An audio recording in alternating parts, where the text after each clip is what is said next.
الحمد للہ والصلاة والسلام علی رسول اللہ وبعد. حضرات محترم، سامعین مکرم، بھائی اور دوستو، اللہ کے فضل و کرم سے آپ کے سامنے ابھی قرآن پاک کی چند آیتیں اور اس کا ترجمہ اور پھر اس کے بعد اس کی تشریح پیش کی جائے گی. تمام غیرت مند مسلمانوں سے درخواست ہے کہ وہ قرآن کو غور سے سنیں، اس کو سمجھیں اور اس پر عمل پیرا ہوں. اللہ آپ کو جزائے خیر دے. آئیے رب کا قرآن سنتے ہیں. سورۃ النبأ اور آیت نمبر ہے 17. اعوذ باللہ من الشیطان الرجیم. ان یوم الفصل کان میقاتا یوم ينفخ في الصور فتأتون أفواجا وفتحت السماء فكانت أبوابا وسيرت الجبال فكانت سرابا إن جهنم كانت مرصادا للطاغين مآبا لابثين فيها أحقابا لا يذوقون فيها بردا ولا شرابا إلا حميما وغساقا جزاء وفاقا إنهم كانوا لا يرجون حسابا وكذبوا بآياتنا كذابا وكل شيء أحصيناه كتابا فذوقوا فلن نزيدكم إلا عذابا.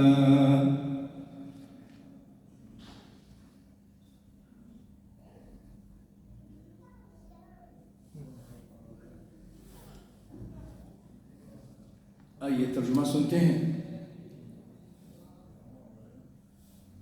اور اگر آپ تھوڑا دلچسپی رکھتے ہیں کہ قرآن کی آیتوں کو خود سنیں، اس کا ترجمہ دیکھیں، اس کے حروف اور اس کا کیا ترجمہ ہے، تو آپ ہاتھ میں قرآن لے سکتے ہیں، یا ٹیلی فون پہ بھی آپ کے پاس 30واں پارہ اور اس میں سورۃ نبا نکال لیں اور آیت نمبر 16 کے بعد دیکھیے 17ویں آیت ہے. 17ویں. ان یوم الفصل کان میقاتا. ان کے معنی بے شک، یوم الفصل فیصلے کا دن، کان میقاتا کہ اس کا وقت مقرر ہے. فیصلے کا دن یعنی قیامت کے دن جب فیصلہ کیا جائے گا وہ وقت مقرر ہے. یعنی اللہ تعالیٰ اولین آخرین کو آدم علیہ السلام سے لے کر قیامت تک جتنے انسان اس دنیا میں آتے رہے اور آئیں گے ان سب کو اللہ تعالیٰ قیامت کے دن جمع کرے گا اور وہ فیصلے کا دن ہوگا. اللہ تعالیٰ فیصلہ کرے گا انسانوں کے درمیان بھی، پھر ان کا حساب کتاب لے گا اور ان میں سے کون لوگ تھے جو اللہ اور اس کے رسول کی تابعداری کرتے رہے اور کون نافرمانی کرتے تھے. جو تابعداری کرتے رہے وہ کامیاب ہو جائیں گے، جنت میں چلے جائیں گے، اور جو اللہ اس کے رسول کی بات کو نہیں مانتے تھے، اس کو مذاق سمجھتے تھے، وہ ناکام ہو جائیں گے اور جہنم کے ایندھن بن جائیں گے. اللہ سے دعا ہے کہ اللہ تعالیٰ ہمیں جہنم سے بچائے اور جنت کو ہم سب کا ٹھکانہ بنا دے. آمین. وفتحت السماء فكانت أبوابا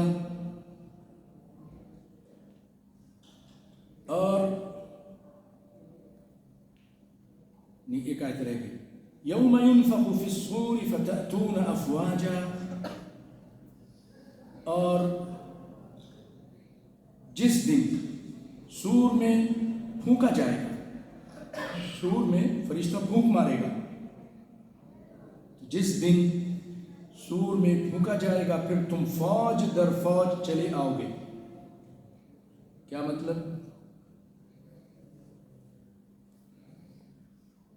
بعض نے اس کا ایک مفہوم یہ بیان کیا ہے کہ ہر امت اپنے رسول کے ساتھ میدان محشر میں آئے گی، اور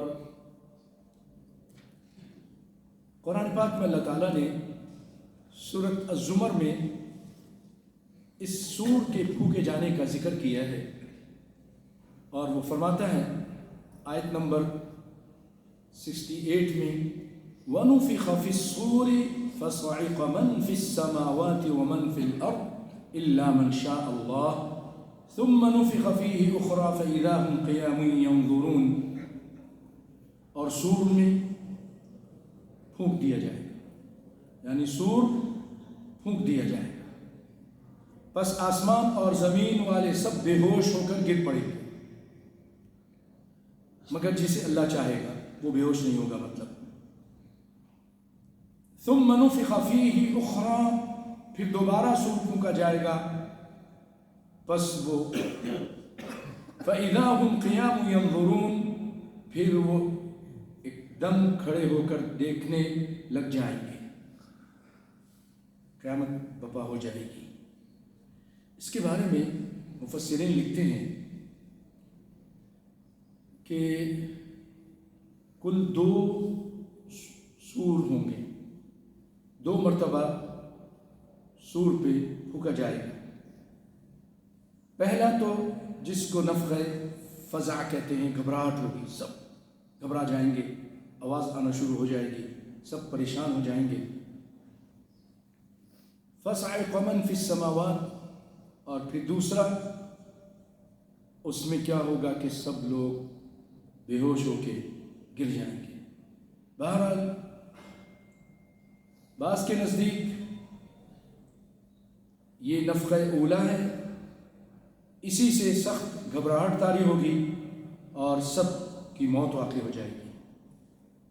اور بعض کے نزدیک 4 نفخے ہوں گے، نفخۃ الفناء، نفخۃ البعث، نفخۃ الصعق اور نفخۃ القیام لرب العالمین، اور بعض کے نزدیک 3۔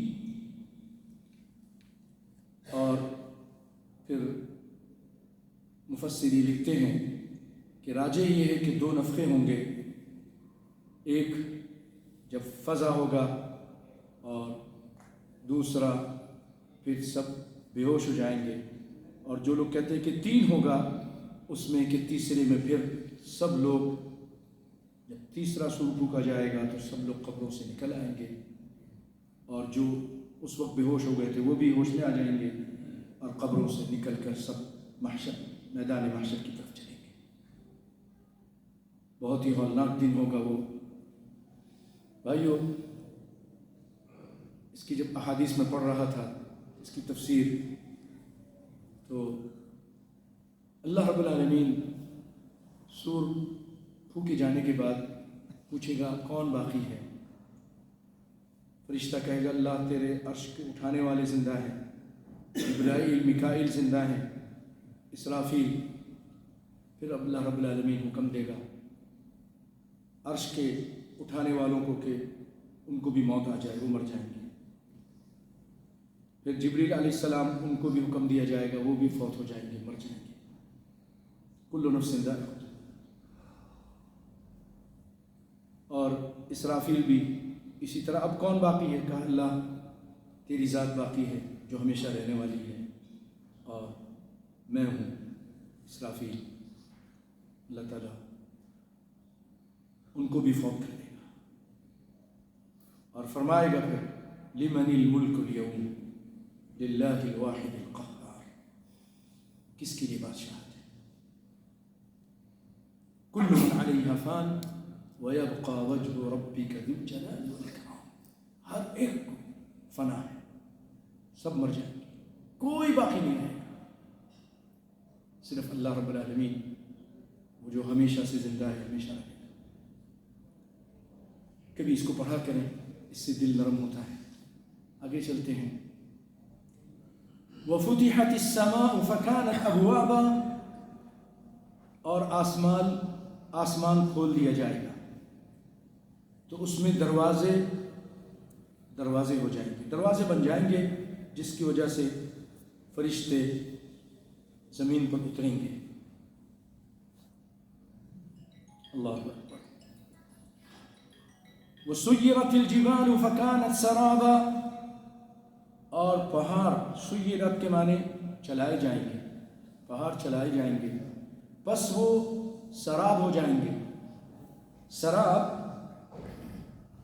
مثلا جب آپ تیز دھوپ میں کہیں سفر کر رہے ہوں تو آپ کو روڈ میں یا ریگستان میں دور ایسا لگتا ہے کہ کوئی چیز چمک رہی ہے، پانی ہے، پیاسا اس کو پانی سمجھتا ہے، اس کے قریب جاتا ہے تو کچھ بھی نہیں ہوتا۔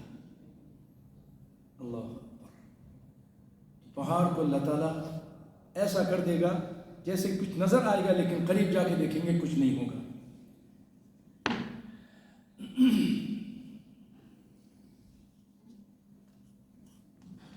قرآن پاک میں اس پہاڑ کے متعلق اللہ تعالیٰ نے مختلف حالتیں بیان کی ہیں۔ آئیے میں آپ کو سناتا ہوں۔ ایک جگہ اللہ تعالیٰ اس پہاڑ کے بارے میں کہتا ہے فَدُكَّتَا دَكَّةً وَاحِدَةً، کہ انہیں ریزہ ریزہ کر دیا جائے گا۔ ان پہاڑ یہ کتنا مضبوط ہے، پتھر ہے، مضبوط اللہ کی مخلوق ہے۔ زمین ہلتی تھی، اللہ تعالیٰ نے اس کو میخ بنا کر گاڑ دیا، زمین ٹھہر گئی۔ اب یہ ریزہ ریزہ کر دی جائے گی۔ سورۃ حاقہ آیت نمبر 14۔ پھر اس کے بعد ایک جگہ فرمایا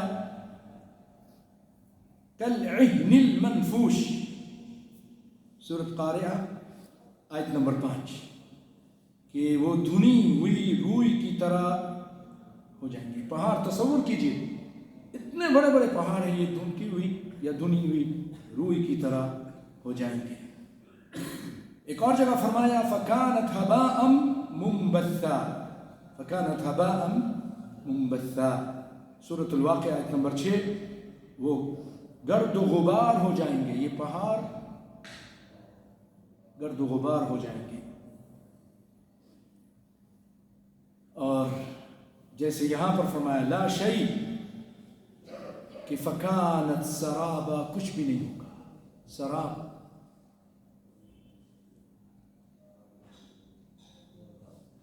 اللہ اکبر۔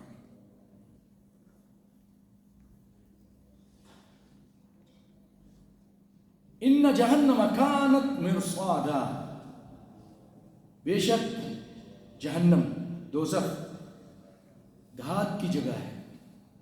کیا مطلب؟ اس کا مطلب یہ ہے بھائیو کہ گھات ایسی جگہ کو کہتے ہیں جہاں دشمن چھپ جاتا ہے اور اپنے دشمن کا انتظار کرتا ہے، جیسے وہاں پر سے گزرے تو اس پر حملہ کر دے۔ جہنم کے داروغے بھی جہنمیوں کے انتظار میں اسی طرح بیٹھے ہیں، یا خود جہنم اللہ کے حکم سے کفار کے لیے گھات لگائے بیٹھی ہے۔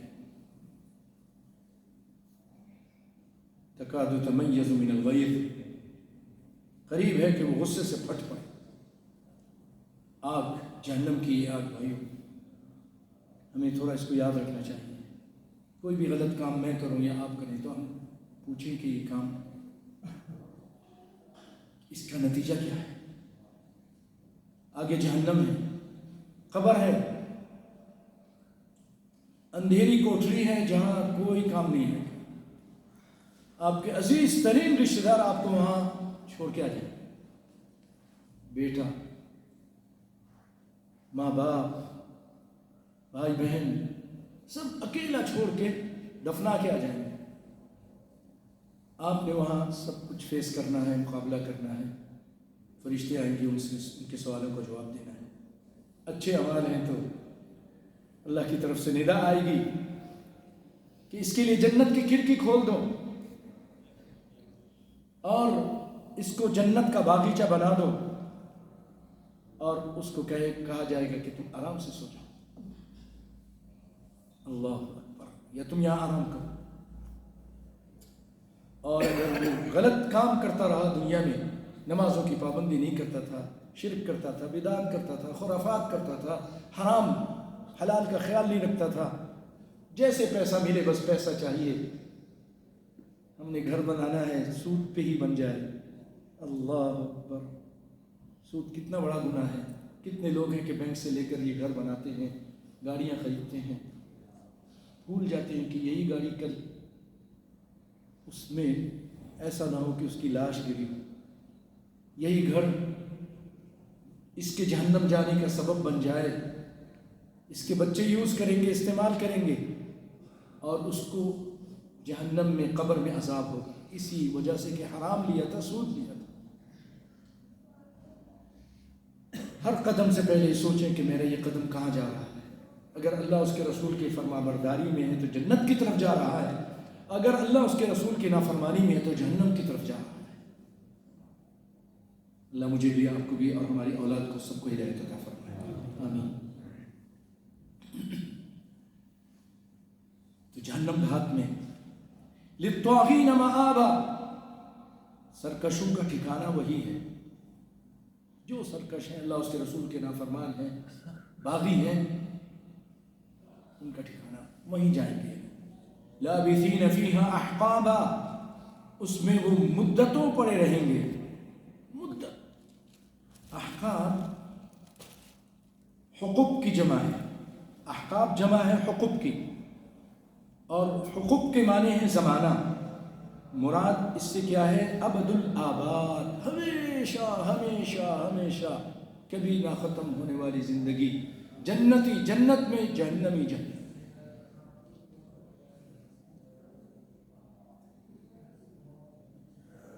جب آخری لمحات میں اللہ رب العالمین کی طرف سے آواز دی جائے گی کہ او جنتیوں، جنتی ڈر جائیں گے، سنا ہوں کہ اللہ کہ بس خلاص نکلو، بلایا جائے گا، اور ادھر سے جہنمیوں کو بلایا جائے گا، جہنمی خوش ہو جائیں گے، شاید اب جہنم سے جان چھوٹے، یہ عذاب ختم ہو جائے۔ اللہ فرمائے گا یہ ایک جانور لایا جائے گا، پہچانتے ہو؟ ہاں اللہ، یہ موت ہے، یہ موت جو دنیا میں ہمیں آتی تھی، اللہ رب العالمین پھر حکم دے گا اس کو بھی ذبح کر دو، موت کو بھی موت ہے، کل نفس ذائقۃ الموت، موت کو بھی۔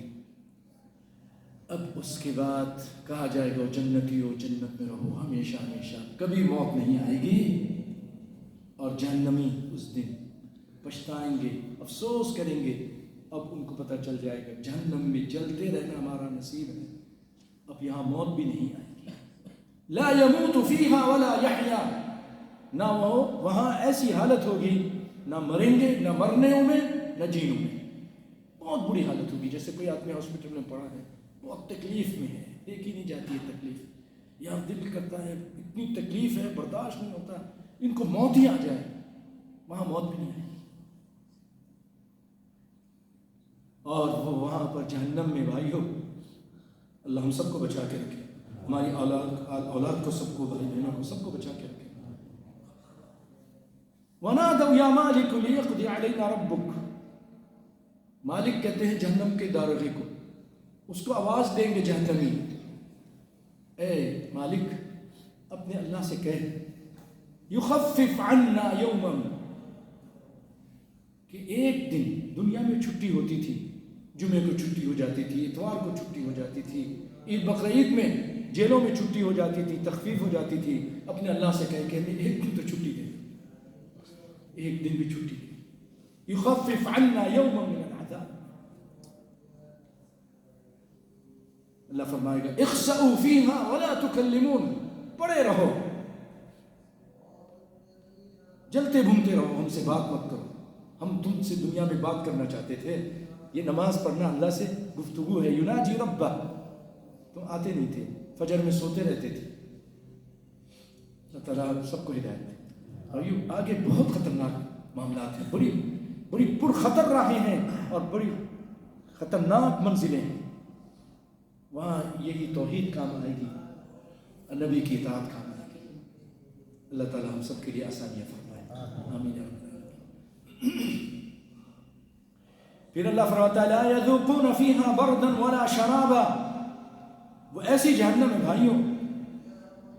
یہاں تو جو ذکر ہے سورۃ حج میں بھی اللہ تعالیٰ نے ذکر کیا ہے لہم من جہنم مہاد ومن فوقہم غواش, کہ وہ جہنم ایک ایسی جگہ ہے, ان کا بچھونا بھی آگ کا, اس کے اوپر جو چھت ہے وہ بھی آگ کی. غواش, غاشیہ جو ڈھانپ لیتی, زقوم کا پھل ہوگا. تو لا یذوقون فیہا بردا ولا شرابا, نہ کبھی اس میں ٹھنڈک کا مزہ چکھیں گے, نہ پانی بھی نہیں, کوئی ٹھنڈک بھی نہیں. حسبنا اللہ نعم الوکیل. الا حمیما وغساقا, سوائے گرم پانی اور بہتی ہوئی پیپ کے. یہ پیپ جہنمیوں کے جسم سے جو پیپ نکلے گا, جو کچرا ہو اور اس طرح کی گندی چیزیں جو نکلیں گی, وہ اس کو کھانے اور پینے کے لیے دیا جائے.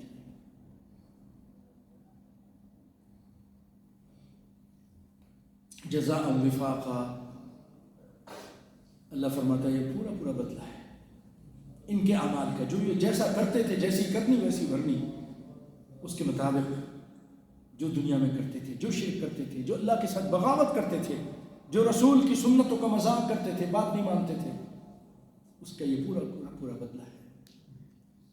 انہم کانوا لا یرجون حسابا. اور اس سے بڑھ کر خطرناک چیز جو اللہ تعالیٰ بیان کر رہا ہے وہ یہ یہاں پر ان لوگوں کے جو جرم بیان کر رہا ہے وہ یہ ہے انہم کانوا لا یرجون حسابا. یقیناً انہیں تو حساب کی توقع بھی نہ تھی, یعنی قیامت پر ایمان نہیں رکھتے تھے کہ قیامت بھی کوئی چیز ہوگی. کہتے ہیں نا بھائی کیا کون سی قیامت, بس کھا پی لیا اور مر گئے, بس خلاص ہوگی. کس نے قیامت دیکھی ہے؟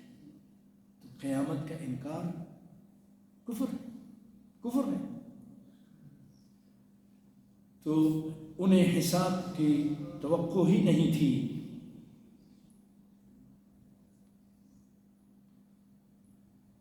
یہ پہلے جملے کی تعلیل ہے, یعنی وہ مذکورہ سزا کہ اس لیے مستحق قرار دیے جائیں گے کہ عقیدہ بعث بعد الموت کے وقائل ہی نہیں تھے. تؤمن باللہ وملائکتہ ورسلہ وکتبہ والیوم الآخر والبعث بعد الموت. یہ ارکان اسلام ایمان ہے نا. اسلام کے ارکان 5 ہیں اور ایمان کے ارکان 6 ہیں. کسی ایک کا انکاری تمام چیزوں کا انکار کرنے والا ہے. آخرت پہ ایمان رکھیے, حساب کتاب ہوگا سب کو اللہ کے سامنے. وقفوہم انہم مسئولون, کھڑا کر دو ان کو, آج ان سے پوچھا جائے گا. وَكَذَّبُوا بِآيَاتِنَا كَذَّابًا. اور یہ اس قدر دنیا میں بے باک ہو چکے تھے کہ ہماری آیتوں کی تکذیب کرتے تھے. قرآن کی واضح آیتیں آ جانے کے بعد نہیں مانتے تھے, مذاق کرتے تھے.